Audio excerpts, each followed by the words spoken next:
Migala. Bueno, ahorita producción me está asistiendo de que en el chat la gente se queja de que el internet no es libre y que debería ser libre y que nadie debería. Es como de, ok, podemos pagar. Es que ahí de pronto llegamos a confundir por ejemplo, el tema del agua, que hasta donde sabemos, bueno, eso ya desafortunadamente parece que ha empezado a cambiar, ¿no? Sí. Pero el agua es la infraestructura, no. Exactamente, ¿no? O sea, el problema es la infraestructura, o sea, la infraestructura es lo que cuesta, o sea, la información que nosotros intercambiamos y todo, o sea, puede ser completamente libre, pero implementar la infraestructura para realizar estas comunicaciones es lo que nos obliga de cierta manera a tener que pagar. Ahora no quiere decir que en otro modelo económico no se pudiera ver como un bien, ¿cómo decirlo?, público, un derecho humano, o no lo sé, ¿verdad? O que pudiera estar de alguna manera, ¿cómo se dice?, subsidiado por el gobierno, por ejemplo. Esa es la ¿no? propuesta de Andrés Manuel, ¿no? Internet libre para todos. No, pues piensa como en Cuba, o sea, cómo funciona en Cuba el tema de la infraestructura es del gobierno y lo del gobierno es del pueblo, pero es una infraestructura muy pobre y nada más hay un satélite que transmite no sé cuántos megas para todo el país. Entonces, ahí levanta satélites, levanta fibra, pon antenitas por todos lados, pues es un poco un pedo, ¿no? Y además, teniendo enfrente otros tantos retos como pon hospitales, pon carreteras. Entonces, a nivel política, yo creo que no estamos todavía en un momento político preparados para desarrollar infraestructura pública gratuita para cuestiones del Internet. No, sobre todo es porque vamos desfasados, o sea, sobre todo los gobiernos que han invertido en infraestructura es mínimo comparado a lo que se ha invertido en el sector privado, ¿no? O sea, ahorita 30 y tantos años de inversión en el sector privado pues son inalcanzables para el sector público, ¿no? Eso no quiere decir que no tengan coparticipación, pero es abismal. Y hay espacios donde se provee acceso al Internet. O sea, en el parquecito que está aquí a la vuelta de mi casa, tú te puedes conectar a la red del gobierno de la Ciudad de México, que hizo un convenio con Telcel. Entonces, Telcel provee la infraestructura y te la da gratis a cambio de unos cuantos datitos de cómo estás navegando. Entonces, toman un poco de esa información y te dan a ti acceso a Internet. O, por ejemplo, tú vas a la biblioteca y en la biblioteca te puedes conectar ahí a la red del lugar y se vuelve ya un bien público. Sí, y lo que mencionaba, bueno, no sé cuántos aquí en la audiencia pues, nos estén escuchando desde La Habana, un saludo si hay gente por allá, pero el detalle es de que en realidad no es gratuito, o sea, he tenido la oportunidad de ir a la isla y más bien hay dos sistemas de precios, si eres de Cuba o no eres de Cuba, pero tienen que tener como ciertas tarjetitas como de prepago básicamente que te dan acceso. Sí, o sea, como las que antes se usaban en México, no sé si en algún lado se sigue usando, pero algo así, ¿no? O sea, y ya básicamente casi tienes que llegar con tu pasaporte para determinar el precio de en cuánto te van a vender básicamente ese servicio. Y sí tienen ese problema de infraestructura justamente porque solamente en hoteles, ciertas plazas públicas, y da un fenómeno social interesante de que al inicio yo no entendía qué estaba pasando, pero pasadas por ciertas calles de Cuba y todos están aglomerados viendo su celular. Pero ¿qué sucedió?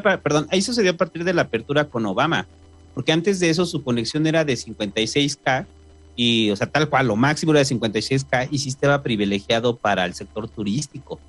O sea, y era un dineral, pues, o sea, para el sector económico y turístico, ¿no? O sea, la gente, antes de la reforma de Obama y la apertura de Obama, no había, ni siquiera tenían acceso, pues, al Internet tradicional. Claro, pero aquí es decir, ¿no? Que incluso en Cuba cuesta. O sea, la infraestructura es bastante costosa y ahí tienen otro problema justamente porque, ya hablando específicamente de la velocidad, de pronto me parece que las personas por lo general piensan que, ¿cómo decirlo? Que si el internet se transmite a través de, como el Wi-Fi, ¿no? Ondas electromagnéticas, de pronto la velocidad va a ser la misma mientras estés cerca de una cierta antena o así, pero la verdad es de que la velocidad de Internet o la infraestructura de Internet es más bien submarina. O sea, el hecho de que podamos estar conectados a través de Internet depende de los tendidos de cable submarino que existen actualmente.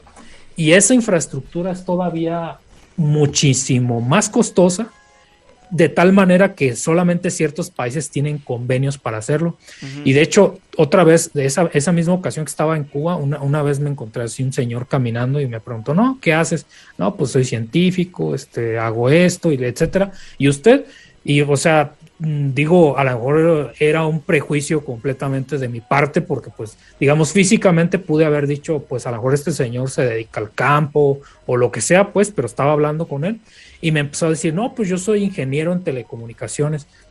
¿Cómo? Le dice, sí, dice, yo te manejo esto y esto y esto. Dice, a ver, tú que llevaste esto, ¿qué libros llevaste haz de cuenta, de teoría compleja? No, pues yo llevé ese. O sea, haz de cuenta que empezamos a hablar, a entendernos completamente, y decía que él trabajaba justamente en la parte del internet de la isla, y le dije, oye, pues qué bueno que estás aquí, porque yo tengo la duda, o sea, ¿cómo funciona el internet aquí en la isla?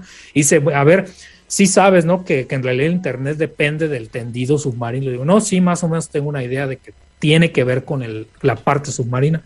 Dice, pues el problema es que justamente Estados Unidos es el que tiene voz y voto en quién se conecta justamente al tendido de fibra para tener acceso. Entonces, haz de cuenta que ellos tienen acceso a otro tendido de fibra, pero tienen que hacerlo a través de Venezuela, me parece. O sea, tienen que dar completamente o innecesariamente, desde el punto de vista geográfico, toda la vuelta para poder conectarse a Internet, en lugar de hacerlo por la vía más evidente, que es el tendido lo tienen ahí. O sea, si buscan en Internet tendido submarino de Internet o algo así, pues tienen hasta por nombres y son regiones en el mundo. Sí. Entonces Cuba no se puede conectar a esa. Entonces, hasta que resuelva o sea, no es un tema, es lo que quiero decir, ¿no? No es un tema de que no tengan ellos específicamente la infraestructura, sino que el occidente no lo está dejando, o Estados Unidos no les deja conectarse a la red a la que nosotros sí estamos conectados. Sí. Y eso es lo que les limita enormemente. Y luego son cables como muy, muy frágiles. Apenas estaba escuchando el caso de aquella vez que Armenia se quedó sin internet, porque todo el internet de Armenia venía a través de un cable que estaba puesto junto a las vías de tren de Georgia, que es el país que está en el norte, ¿no? Pero había una viejita que estaba pues ahí buscando cables de cobre para chingárselos y derretirlo y vender el cobre. ¿Me estás diciendo que no vio el letrero de este cable no contiene cobre? Ah, no, entonces, pues la viejita se encontró el cable de fibra óptica y dijo, pues esto ha de ser cobre, y se lo chingó, y ya que vio que no lo podía vender, pues ahí lo dejó, y todo el país de Armenia se quedó sin internet durante un día. No creería en esa anécdota si no fuera porque en el barrio te robaban los cables de alta tensión, güey, tal cual, la banda, güey. Entonces, bueno, ese sí era cobre, ¿no? Y dejaban sin luz a todo el barrio, güey. O sea, es irreal de que pueda pasar algo así. Pero bueno, ya hay un montón de respaldo, ¿no? Para estos cables submarinos. O sea, si se cae uno, en chinga lo reparan. A mí lo que me parece inconcebible fue en qué tiempo se montaron estos cables. O sea, ¿cuáles fueron los años en los que se hizo este tendido? Porque estamos hablando que son cables que están corriendo de costa a costa, bueno, están atravesando océanos, ¿no? O sea, alguna vez veía había un documental precisamente de cómo los reemplazaban, porque obviamente se van degradando por el propio, con el propio tiempo, o sea, tienen que tener periodos de mantenimiento, o sea, no es que sea un cable así enorme que ya vayan llegando a Portugal y digan, güey, ya se rompió, o sea, no, o sea, lo van armando o sea, los van uniendo, pues, ¿no? O sea, van haciendo tramados, ¿no? Y estos tramados que se van uniendo. ¿Te imaginas? Vas llegando a Portugal y te faltan 10 metros. Güey, no me diste bien. Ajá. O sea, entonces, me parece, o sea, porque la mayoría o sea, porque ahorita preguntaban, por ejemplo, Marco, o sea, decían, entonces, ¿tienen internet todo es satelital? O sea, ese justo es el mito, ¿no? El mito es que todo es satelital, ¿no? O sea, pero yo lo que tengo entendido es que no alcanza. O sea, los satélites que tenemos no alcanzan para el nivel de transmisión de información que se requiere, pues, para el internet, o sea, para la infraestructura de internet. O sea, por ejemplo, por eso el internet satelital es muy lento, ¿no? O sea, por ejemplo, saludos al Mura, güey, que se fue a vivir al bosque y tuvo que contratar internet satelital. O sea, es un internet muy lento, o sea, no tienes la ventaja de la fibra óptica, ¿no? Entonces no puede haber internet satelital, pues porque no da para la velocidad que requerimos a nivel mundial, ¿no?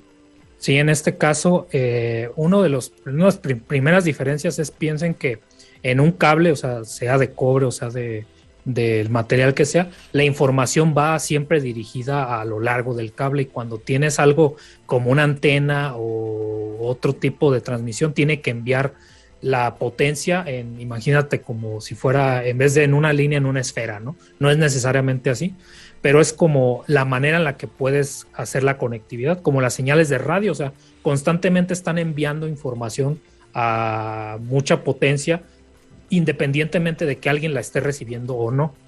Entonces, es costosísimo desde el punto de vista de infraestructura, desde el punto de vista energético, y la gente que pregunta sobre por qué no es que se utiliza justamente el tema satelital, pues no sé si han buscado en Mercado Libre cuánto cuesta un satélite, digo, o sea, no es que los vendan, pero, o sea, tirar el tendido de un cable es mucho más sencillo que lanzar un satélite. Hay muy pocos países en el mundo que tienen la infraestructura para hacerlo. O sea, no fue hasta recientemente que SpaceX pudo dar este hito de básicamente una empresa privada lanzar decenas de satélites. O sea, básicamente, no recuerdo si ya lo hizo o falta poco, pero una sola empresa va a lanzar más satélites que todos los demás gobiernos del mundo en la historia, o sea, previamente. Oye, de mi Morelos 1 y mi Morelos 2 no vas a estar hablando. Solidaridad. Claro. El solidaridad, sí es cierto. Sí, no, eso Bueno, fue lo que mandamos, el solidaridad, sí es cierto. Pues ese es parte del problema. Y el del caso del tendido que dices, sí, o sea, es verdad. En este caso no es o sea, no creas que es literal fibra óptica lo que mandas. No recuerdo. Si buscas cómo se ve el cable, vas a ver que son muchos cables súper gruesos que precisamente no se van a trozar ahí, que cualquier pescadito ahí se lo coma y lo va a tronar, pues no, ¿verdad? No puedes darte ese lujo. Y hay empresas que incluso han buscado la manera de utilizar prácticamente, no necesariamente inteligencia artificial, pero sistemas donde como tú no tienes con total precisión el mapa del terreno submarino, tienen que ir midiendo las aguas, básicamente, como podrías decir, y van midiendo la tensión del cable para ver la velocidad y la fuerza con la que lo van soltando, y van también, no creas que es un cable así extendido en línea recta o que siga la curvatura, o sea, van viendo la particular forma de los relieves del plano submarino, y pues es un cablezón que va en el barco y nada más lo van bajando de poco a poco, asegurándose de que esté ahí, ¿no? Entonces, tiene que durar muchísimo, y justamente el tema es ese, ¿no? O sea, la forma en la que Cuba resolvería su problema de internet, o otro país que esté en conflicto con el imperio, ahora si lo queremos ver así, tienen que resolver ese problema, ¿no? Porque es lo mismo, o sea, que el internet o los datos que se transfieren de internet lo hacemos todos, y lo que cuesta es la infraestructura. Ese es el problema.